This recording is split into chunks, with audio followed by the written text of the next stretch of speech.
everyone, I'm Nedu and today we're reading another Grimm's fairy tale called The 12 Dancing Princesses.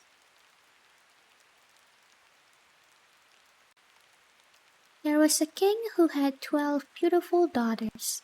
They slept in 12 beds all in one room. And when they went to bed, the doors were shut and locked up, but every morning their shoes were found to be quite worn, true as if they had been danced in all night. And yet nobody could find out how it happened, or where they had been. Then the king made it known to all the land that if any person could discover the secret, and find out where it was that the princesses danced in the night, he should have he should have the one he liked best for his wife, and should be king after his death.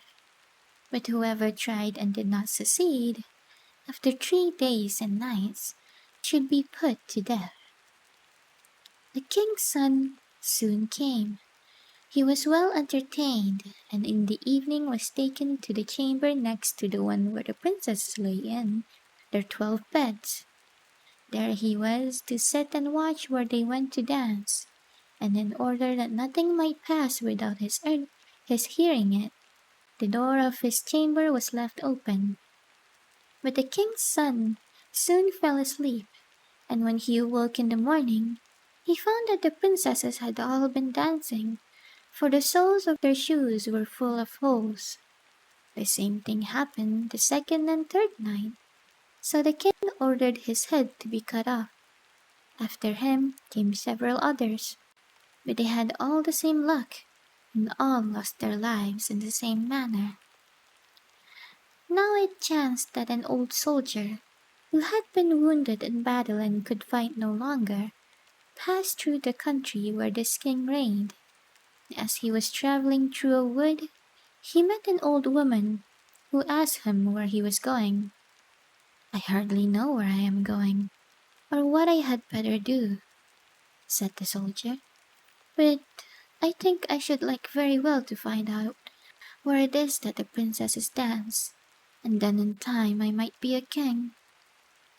"Well," said the old dame, "that is no very hard task. Only take care not to drink any of the wine, which one of the princesses will bring to you in the evening, and as soon as she leaves, you pretend to be fast asleep." Then she gave him a cloak and said, "As soon as you put that on, you will become invisible, and you will then be able to follow the princesses wherever they go." The soldier heard all this good counsel. He determined to try his luck, so he went to the king and said he was willing to undertake the task. He was as well received as the others had been, and the king ordered fine royal robes to be given him. And when the evening came, he was led to the outer chamber.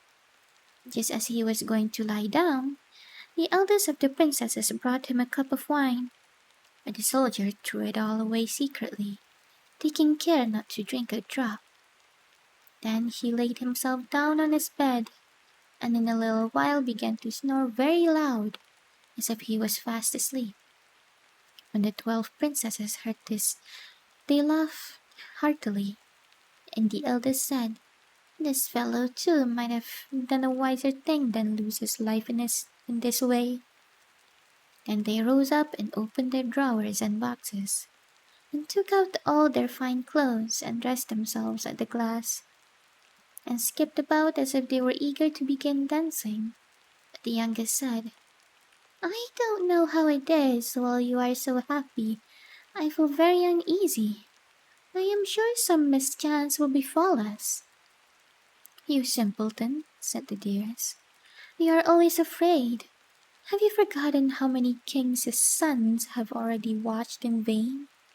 And as for this soldier, even if I had not given him a sleeping draught, he would have slept soundly enough."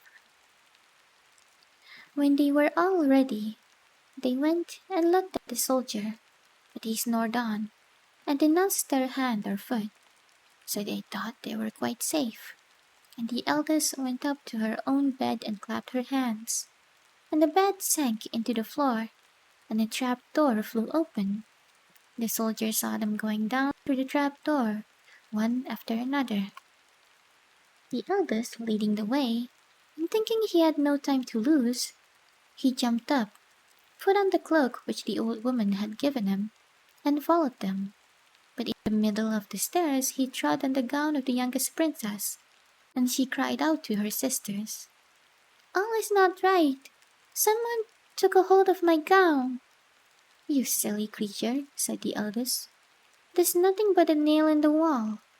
Then down they all went, and at the bottom they found themselves in a most delightful grove of trees, and the leaves were all of silver and glittered and sparkled beautifully. The soldier wished to take away some token of the place, so he broke off a little branch, and there came a loud noise from the tree. And the youngest daughter said again, "I am sure all is not right. Did you not hear that noise? That never happened before." But the eldest said, "It is only our princess, who are shouting for joy at our approach."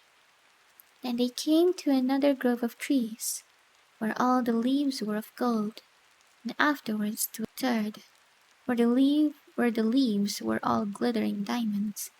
The soldier broke a branch from each. Every time there was a loud noise, which made the youngest sister tremble with fear.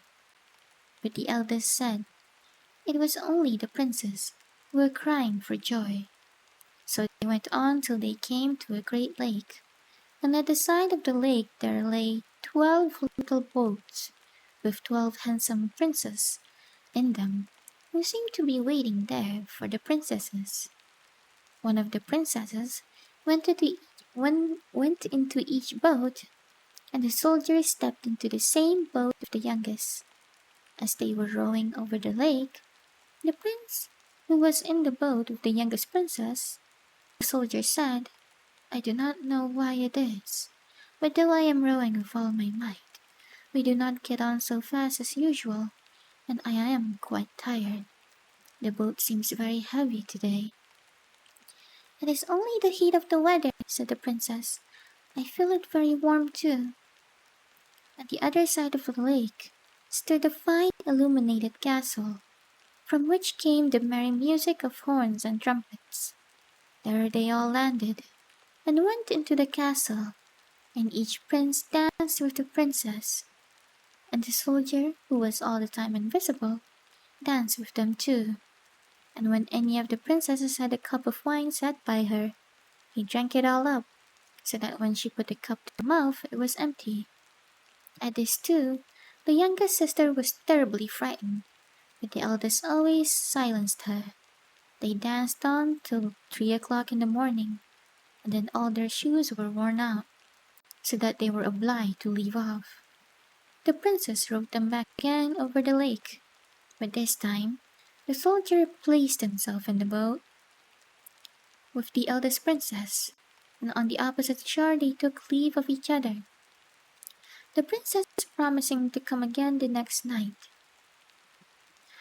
When they came to the stairs, the soldier ran on before the princesses, and laid himself down, and as the 12 sisters slowly came up, very much tired. They heard him snoring in his bed, so they said, "Now all is quite safe." Then they undressed themselves, put away their fine clothes, pulled off their shoes, and went to bed. In the morning the soldier said nothing about what had happened, but determined to see more of this strange adventure, and went again the second and third night, and everything happened just as before. The princesses danced each time till their shoes were worn to pieces, and then returned home. However, on the third night, the soldier carried away one of the golden cups as a token of where he had been.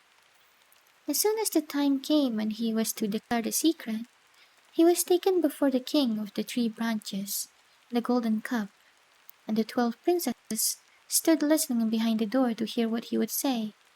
And when the king asked him, "Where do my 12 daughters dance at night?" he answered, "With 12 princes, in a castle underground. And then he told the king all that had happened, and showed him the tree branches and the golden cup which he had brought with him.